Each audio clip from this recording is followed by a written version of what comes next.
Hola, ¿qué tal? Hoy les voy a hablar acerca de energética bioquímica. Aquí nos vamos a enfocar en metabolismo, recordando que metabolismo es una de las características de los seres vivos y es la suma de las reacciones químicas que ocurren dentro del organismo. Generalmente esto sucede para dar pauta a la homeostasis, que es el estado de equilibrio dentro de un organismo vivo. Para entender sobre energética bioquímica hay que entender dos rutas metabólicas principales que hay. El anabolismo, que es la formación de moléculas complejas a partir de moléculas más simples. Y esto genera un consumo de energía, porque voy a construir. El catabolismo, en cambio, es el desdoblamiento de moléculas grandes en moléculas más pequeñas. Obviamente, al hacer estos cortes, van a haber enlaces de alta energía y van a liberar energía. Entonces, partiendo de esto, nos vamos a enfocar específicamente en las reacciones catabólicas. Energía a nivel celular es hablar casi al 100% de ATP. Y aquí es importante, para comprender todo esto, que nosotros sepamos qué significa cada, cada palabra, o sea, cada término que vamos a estar utilizando en bioquímica. El ATP es el adenosintrifosfato o trifosfato de adenosina, que se reconoce como la moneda energética por excelencia. Y a grandes rasgos, la energía en las moléculas para la bioquímica siempre va a estar en los enlaces fosfato. Acá hay algo que quiero que quede muy claro, que podemos ver en la siguiente tabla. Esto, digamos, son una serie de sustratos que nosotros podemos encontrar a través de diferentes rutas metabólicas. Pero quiero que noten algo en específico. El ATP o adenosintrifosfato se encuentra en el punto medio. Hay algunos sustratos que son, digamos, como que tienen más energía. O sea, nos pueden dar más energía que el ATP. Y también hay sustratos que tienen menos capacidad energética que el ATP. ¿Por qué el ATP aún así sigue siendo la moneda energética por excelencia y no, por ejemplo, estos que están aquí arriba? Muy sencillo. Al estar en un punto medio, estos sustratos pueden producir ATP y el ATP puede utilizarse para producir sustratos menores que también nos van a dar origen a la producción de ATP. Por eso el ATP es como que el punto medio y es el de excelencia para la célula. El adenosintrifosfato se llama así porque tiene 3 grupos fosfato, una pentosa. Recuerden que una pentosa viene de penta, 5, osa, azúcar. Es un azúcar de 5 carbonos y su adenosina. Recuerden que la adenosina es una base nitrogenada. Y recordemos que una base nitrogenada, un azúcar de 5 carbonos y un grupo fosfato se conoce como nucleótido. Y los nucleótidos son los monómeros de los ácidos nucleicos. Recuerden que en bioquímica siempre vamos a ver monómero, polímero. El monómero es la unidad, el polímero es el conjunto de varios monómeros. En el caso de los azúcares, son los monosacáridos, el monómero, y los polisacáridos van a ser las moléculas grandes. En el caso de las proteínas, las unidades van a ser los aminoácidos y la proteína va a ser el polímero, la molécula grande. En el caso de los ácidos grasos, ahí es un poquito más complejo, no hay una unidad como tal, pero pues también en algún momento, cuando veamos más adelante, vamos a ver que hay unidad y el ácido graso en sí es la molécula compleja. Y en el caso de los ácidos nucleicos, pues el nucleótido es el monómero y el polímero va a ser el ácido nucleico como tal. Ahora bien, si nosotros imaginamos el agua que se encuentra en una tina y yo quito el tapón, va a empezar a irse el agua. por lógica se va a empezar a ir el agua que está más cerca de la orilla de ese desagüe y va a ir jalando la que está más arriba. En el metabolismo de la célula ocurre algo similar cuando necesitamos energía. Siempre va a haber algo que va a desencadenar todo lo demás. En este caso, lo que va a definir si necesitamos reacciones catabólicas o no es la existencia o no del ATP. Generalmente cuando se consume ATP, voy a ir dejando ADP, que es adenosindifosfato. Perdí el grupo fosfato para obtener energía. Entonces, cuando en la célula hay mayor cantidad de ADP, quiere decir que necesitamos ATP. Y entonces activamos toda la serie de reacciones catabólicas del metabolismo para obtener más ATP. Cuando llega el momento que tengo suficientes moléculas de ATP, entonces se detienen las reacciones de catabolismo. Esta es la manera en que se retroalimenta la célula. Recordemos que el organelo celular, que es la fábrica de energía de la célula, es la mitocondria. Y ahora bien, en este pequeño esquema, imagínense que es la tina. Lo que está más pegado al desagüe es la cadena respiratoria. Es decir, ante la necesidad incipiente de ATP, va a empezar la cadena respiratoria a funcionar para producirlo, que a su vez va a activar al ciclo del ácido cítrico, que también se conoce como ciclo del ácido tricarboxílico o ciclo de Krebs. Y esto va a liberar los sustratos que alimentan a la cadena respiratoria. A su vez, el ciclo de Krebs se va a alimentar de acetilcoenzima A. Y ese grupo acetilo va a venir de diferentes vías. Del catabolismo de carbohidratos a través de la glucólisis, que primero voy a obtener piruvato y luego a producir los grupos acetilo. Del catabolismo de los lípidos en el ciclo de los ácidos grasos, voy a obtener también acetilo. Y de las proteínas de rutas diferentes, también se va a obtener el grupo acetilo. De hecho, la coenzima A se va a obtener específicamente del ciclo de los ácidos grasos, porque para que haya coenzima A necesito el ácido pantoténico, ¿sí? Que es un grupo de las vitaminas del complejo B. A lo que voy. Si la célula necesita ATP, primero se va a activar la cadena respiratoria, que va a activar al ciclo de Krebs para que les pase todos los sustratos que necesita, y el ciclo de Krebs va a necesitar que todos estos se activen para que den acetilcoenzima A. Así es como trabaja en presencia de oxígeno, ¿sí? Porque recuerden que también ya habíamos visto en anatomía que en el músculo, por ejemplo, no se usa la glucólisis, se usa principalmente la fosfocreatina.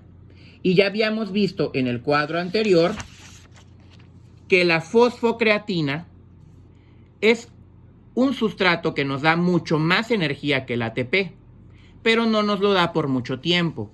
Por eso, cuando terminamos la fosfocreatina, lo vamos a utilizar. Ojo, la fosfocreatina la vamos a utilizar para liberar energía y producir ATP. Pero después, cuando ya no es suficiente, voy a usar otras vías para producir ATP, que vendría a ser la glucólisis. Aerobia, cuando todavía tengo suficiente oxígeno. Pero cuando ya no hay el suficiente oxígeno para hacer esto, entonces el músculo va a estar actuando en anaerobiosis. Anaerobiosis significa con deuda de oxígeno.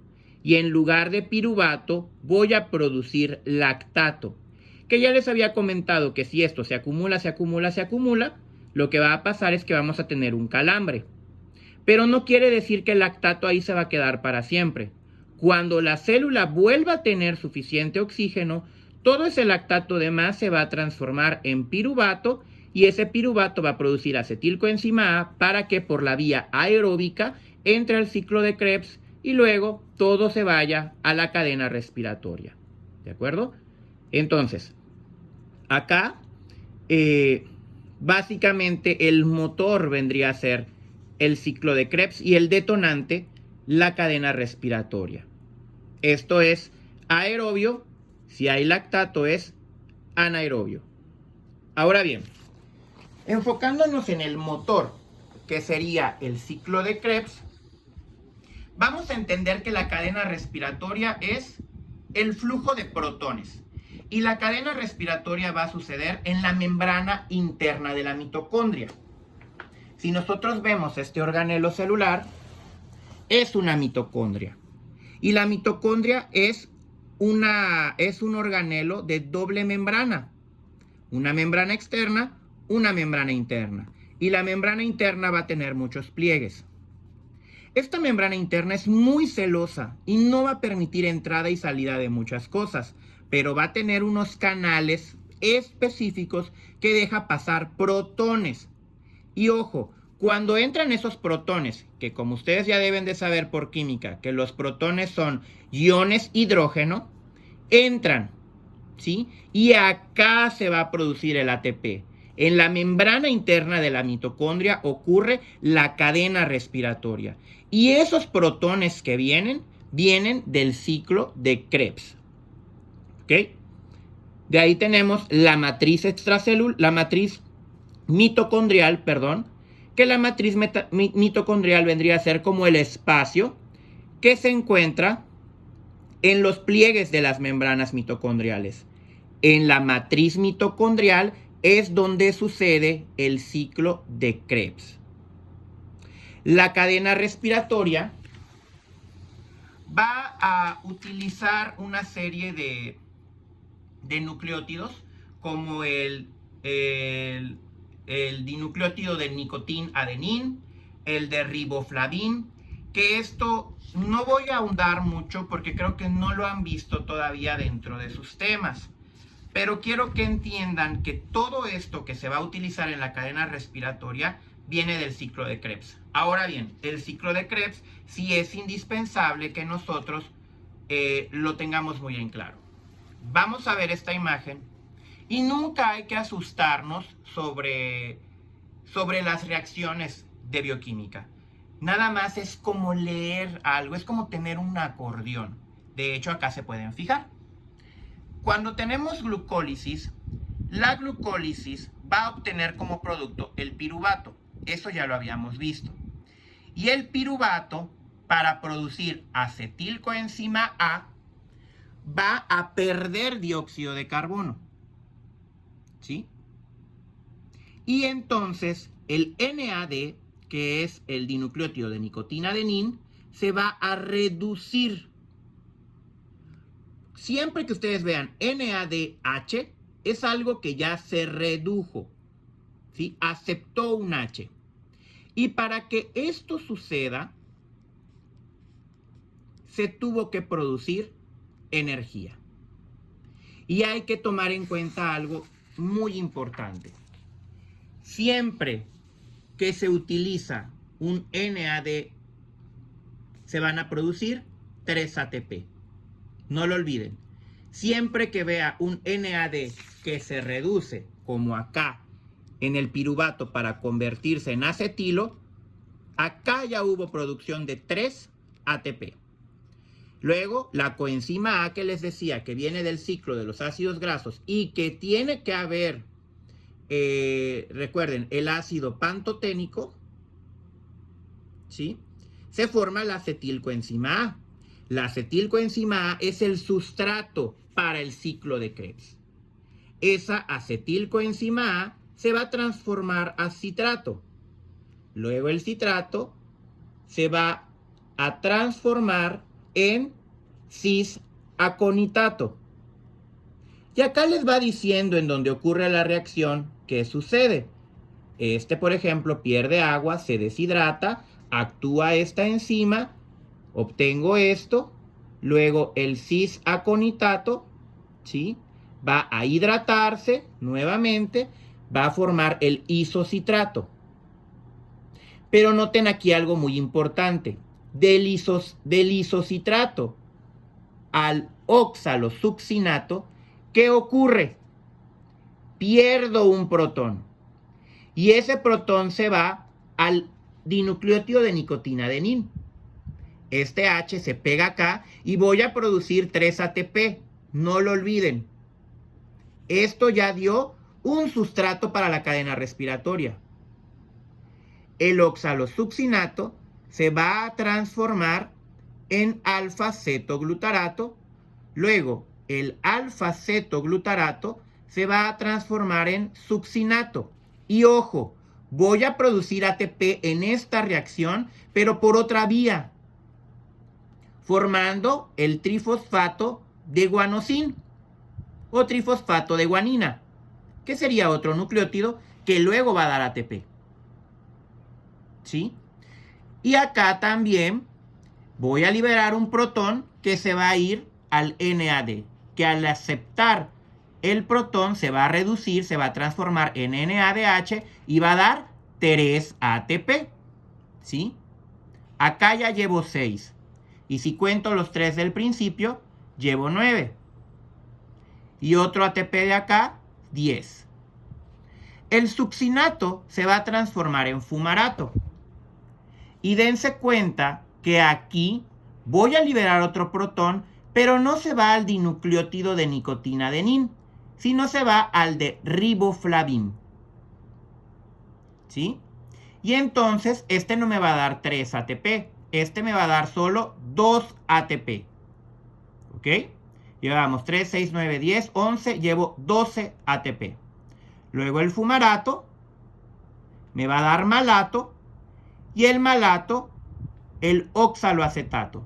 Esta reacción de malato a oxaloacetato me va a dar nuevamente otro protón que yo lo voy a enviar a la cadena respiratoria y ahí otro NAD se va a reducir formando 3 moléculas más de ATP. Y eso me da un total de 15 moléculas de ATP si tomo en cuenta desde la formación de la acetilcoenzima A. Si yo no tomo en cuenta esta formación de acetilcoenzima A por la glucólisis, el puro ciclo de Krebs me daría 12 moléculas de ATP. Recuerden que la glucosa tiene 6 carbonos, entonces el piruvato, ¿sí?, tiene 3. Entonces una glucosa me daría 2 piruvatos y esto puede hacerse 2 veces. Por eso se dice que en la glucólisis aerobia o respiración celular aerobia, que sería todo eso, voy a obtener un total de 30 moléculas de ATP. No lo olviden, acá tenemos el número de ATPs que se van a producir, ¿sí?, y la reacción en la que sucede. Del isocitrato al alfa-cetoglutarato va a haber una reducción de NAD con 3 ATP. Del alfa-cetoglutarato a succinilcoenzima A voy a tener otros 3 ATP. De succinilcoenzima A succinato por la vía GTP, que es el trifosfato de guanosina, voy a tener solo 1. Y del succinato al fumarato a través del FAD voy a tener 2. Voy a obtener nuevo NAD más que se va a reducir formando 3 ATPs a través del malato al oxaloacetato.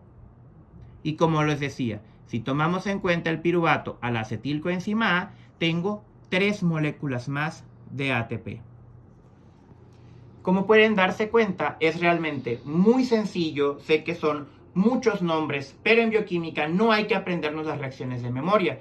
Hay que aprendernos el lugar en el que sucede, que en el caso de la cadena respiratoria ocurre en la membrana interna de la mitocondria, el ciclo de Krebs, que es lo que al activarse la cadena respiratoria jalo al ciclo de Krebs, que se da en la matriz mitocondrial, ¿sí? El sustrato del ciclo de Krebs va a ser la acetilcoenzima A, que se puede obtener de proteínas, carbohidratos o grasas. Por eso es el primero que debemos estudiar, porque puede atraer o usar sustratos de cualquier vía. Y de ahí voy a obtener protones que se van a la cadena respiratoria. Y el ciclo de Krebs está muy relacionado con la glucólisis cuando la vía metabólica son los carbohidratos, que es lo que les explicaba, que puede ser aerobia o anaerobia. Espero que les sea de utilidad el video y nos estamos viendo en el próximo. Hasta luego.